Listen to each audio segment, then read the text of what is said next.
नमस्कार दोस्तों, मैं हूं दिनेश के ओरा। आप सबका स्वागत है न्यूज टाइम और एसएस न्यूज के इस अंक में। दोस्तों, पूरी दुनिया के अंदर भारत की छवि, जो एक उदारवादी छवि होती थी, उसके अंदर बहुत बड़ा क्षरण नजर होता हुआ नजर आ रहा है। क्षरण कुछ इस प्रकार का है कि हिंदुओं के प्रति जो हेट स्पीच है बाहर बढ़ती चली जा रही है और उसके बहुत सारे मामले सामने आना शुरू हो गए हैं। मैं थोड़ा सा उसकी बात आपके सामने करना चाहूंगा कि ये इस्लामोफोबिया से चलते चलते अब हम हिंदू फोबिया की दुनिया में आ गए हैं। हेट क्राइम और बहुत सारे थिंक टैंक हैं जिनकी रिपोर्ट्स आ रही हैं और हिंदुओं के खिलाफ जो हिंसा है वो बढ़ती हुई नजर आ रही है। अपमानजनक टिप्पणियां हैं, बल्कि वो कई बार तो कहते हैं कि आप इस्लाम में कन्वर्ट हो जाओ। और खास तौर से ये अटैक करने वाले में नॉन वाइट्स भी हैं, क्रिश्चियंस भी हैं, मुस्लिम्स भी हैं। और इस बात को ब्रिटेन के अंदर बहुत सारे स्कूल्स, वहाँ पेरेंट्स से जो बात होती है, तो 50% से अधिक जो अभिभावक हैं उन्होंने माना कि उनके बच्चों को स्कूलों के अंदर नफरत झेलनी पड़ रही है।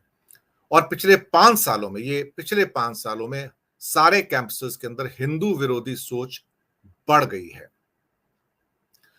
ये जो हो रहा है, ये क्यों हो रहा है? पिछले 5 साल में ही वहां से जो कमेंट निकल कर आते हैं वो बहुत खतरनाक है और कहते हैं कि the minorities are being crushed in the country India and that's why you should be blamed for that one.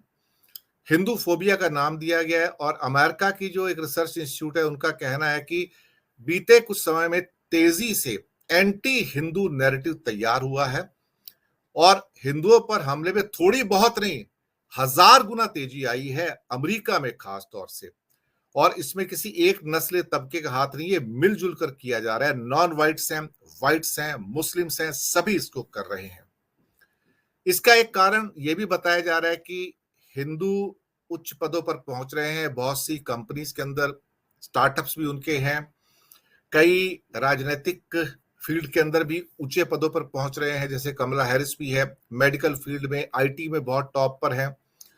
तो कहीं ना कहीं जो अमेरिका के मूल निवासी हैं उनके अंदर एक चिड़चिड़ाहट सी शुरू हो गई है कि ये हमारा जो जॉब्स हैं उसको खा रहे हैं। एक हमले की वजह यह भी है बाकी मुल्कों में कि हिंदुस्तानियों का चेहरा पाकिस्तानियों से मिलता है, क्योंकि ये साउथ एशिया के सभी लोग एक जैसे दिखने में हैं। और 9/11 के बाद जैसे इस्लामिक फोबिया क्रिएट हुआ था, अब भारतीय यानी कि अब हिंदू इस बात का शिकार बनना शुरू हो गए हैं। न्यूयॉर्क के मंदिरों पर भी हमले हुए हैं। एफबीआई ने 2020 में माना था कि हेट क्राइम भारतीय मूल के लोगों के प्रति 500% बढ़ा है और बहुत ज्यादा ये बढ़ता चला जा रहा है। 2020 में कैनेडियन पुलिस ने हिंदुओं के खिलाफ 2669 हमले और नस्ली कमेंट्स जो थे उनको दर्ज किया। और उनका यह कहना था कि बहुत सारे लोग डर से हेट क्राइम को रिपोर्ट नहीं करते हैं और खालिस्तान के सपोर्टर भी वहां भारी संख्या के अंदर हैं। कनाडा ने माना है कि 2019 के बाद ये पिछले 3-4 सालों में एंटी हिंदू नैरेटिव में 72% की तेजी आई है। इस्लामिक कट्टरपंथी हैं, खालिस्तानी कट्टरपंथी हैं।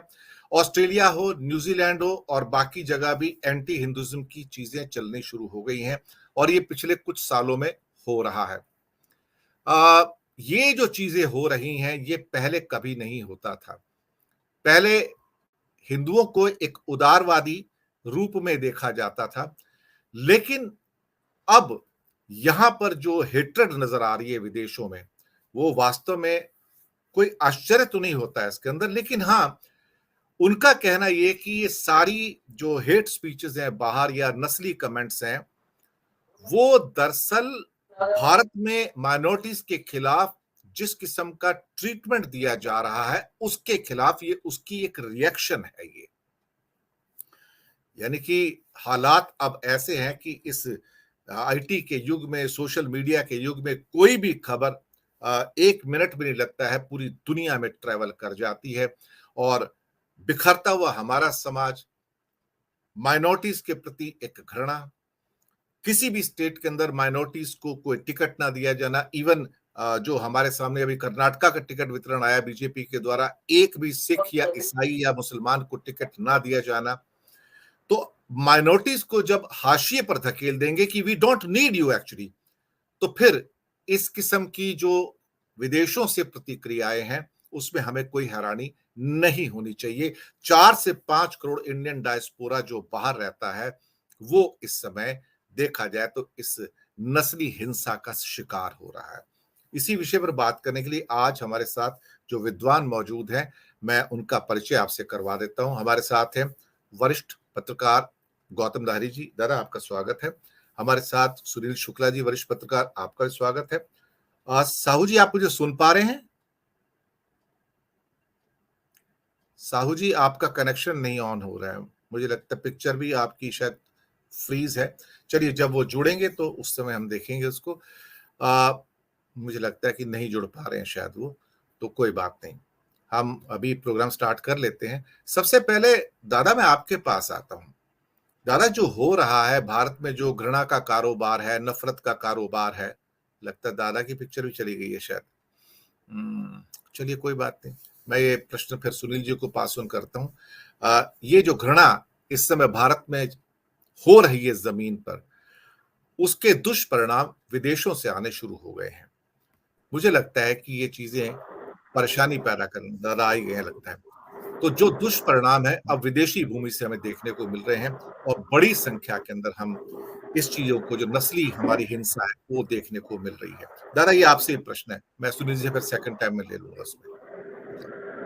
नमस्कार दिनेश जी, लेकिन आपका प्रारंभिक वक्तव्य में जो दो विरोधाभास मेरे नजर में आया है, एक तो आप बोल रहे हैं कि सर हिंदुओं के ऊपर अटैक हो रहा है, विदेशों में जो अटैक हो रहा है वो भारतीयों के ऊपर अटैक हो रहा है। हालांकि आज दूसरी बात ये है कि आपने जो बोल रहे हैं कि जो बाकी जैसे खालिस्तानी अटैक जो भी है, वो खालिस्तानी तो सरदार है, हमारे देश में तो माइनॉरिटी माना जाता है। वो अटैक निश्चित तौर पे जो जनरली जो भारतीयों के ऊपर, जो जैसे हमारा वो भारत का प्रतिष्ठान के ऊपर हमला कर रहा है, जैसे Bharat Canada high commission, British high commission, वो किसी धर्म के साथ नाम जुड़ा नहीं है। क्योंकि जब ये हमला करते हैं तो चुन चुन के उनको पहले पूछ लेते हैं कि आपका नाम क्या है, आपका नाम हिंदू है कि नहीं, भारतीय है, ये सबसे बड़ा परिचय है। तो ये बात सही है कि एक तरह से आपने जो फरमाया कि आपको कहना है कि जो भारत में हो रहा है उसका कुछ प्रतिफलन और रिएक्शन वो दिखाई दे रहा है।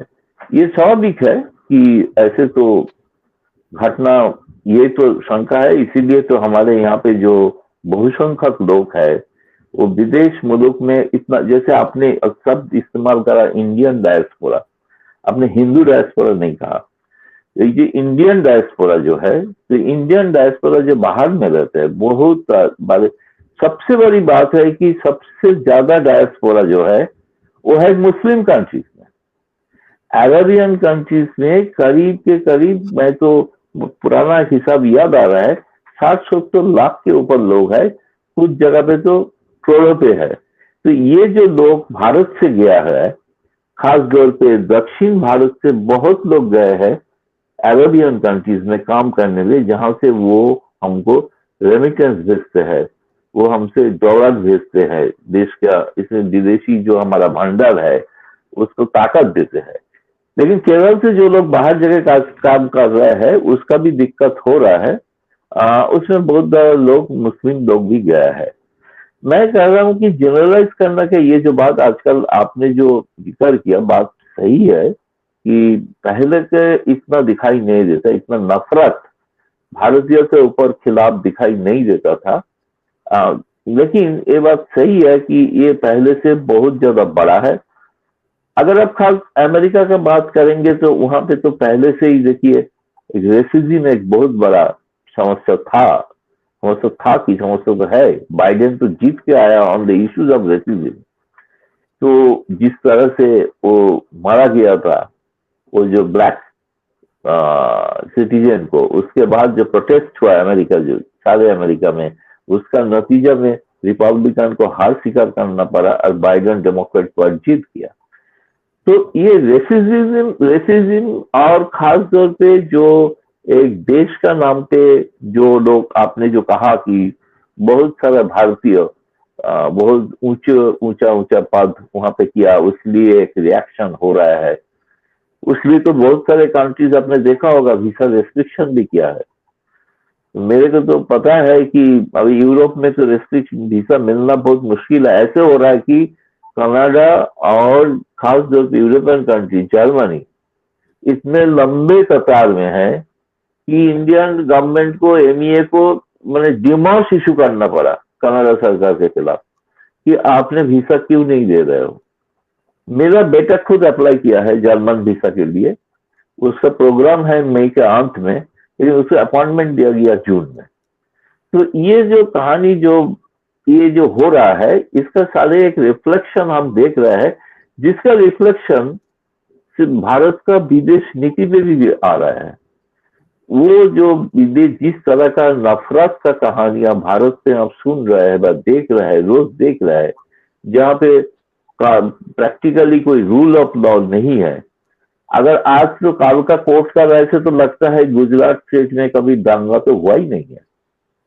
अब इतना बड़ा तादाद में लोगों को अगर बरी कर दिया गया है, अब देखिए एक डिफेमेशन का सूट में राहुल गांधी को कन्विक्शन हुआ है, तो लगता है कि जी गुजरात में तो कभी दंगा हुआ ही नहीं, क्योंकि उसको बिल्किस बानो का जो रेपिस्ट है उनको भी छूट मिल गया।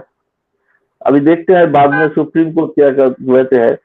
ये बात सही है, लेकिन विदेशों में जो हो रहा है, आप ये विदेश के जो ये बात आपने जो उठाया है, जिस ढंग से भी उठाया है, लेकिन ये भारत में ये चर्चा होना चाहिए। इसमें आपने सही सब्जेक्ट चुना, क्योंकि भारत में जो बहुसंख्यक जो लोग है, जिसका मानसिकता जो है, जो अल्पसंख्यक के बारे में एक घृणा का दृष्टि से देख रहा है, ऐसे अगर विदेश में होता है तो क्या लगता है, अपना भाई, अपना बहन, अपना लोग जो काम करने बाहर जा रहा है, उसको पहले ये सरकार तो क्रेडिट लेते थे। आजकल इंडियन पासपोर्ट का बड़ा कीमत, इज्जत बढ़ गया, जो पहले नहीं था। इज्जत अगर बढ़ गया है तो क्यों नहीं वीजा मिल रहा है? इज्जत अगर बढ़ गया तो क्यों भारतीय जो जा रहा है बाहर उसके ऊपर हमला क्यों हो रहा है? इज्जत अगर बढ़ गया तो इतना वीजा का लंबा कतार क्यों है? तो मैं सोचता हूं कि ये ना तो डोमेस्टिक पॉलिसी, साथ साथ इसका इम्पैक्ट ये सरकार समझ नहीं रहे। सिर्फ चुनाव के कारण ये ध्रुवीकरण समझते हैं, लेकिन जो समाज का नुकसान कर रहा है सिर्फ देश के अंदर नहीं, आपके साथ मैं सहमत हूं कि विदेशों में भी भारत का छवि खराब तो नहीं, भारतीयों का भी नुकसान हो रहा है। मैं हिंदू नाम से नहीं कहूंगा, मैं धर्म के नाम पे कोई सिटीजन को नहीं मानता हूं। मैं मानता हूं भारत में जो पैदा हुआ और भारतीय है। बात यह है कि अल्पसंख्यक और बहुसंख्यक है, ये बात सही है, लेकिन भारतीय नागरिक का जो मुश्किल बढ़ गया है, ये इसके बारे में कोई चिंता होना चाहिए और चिंता करना चाहिए सब मिलके।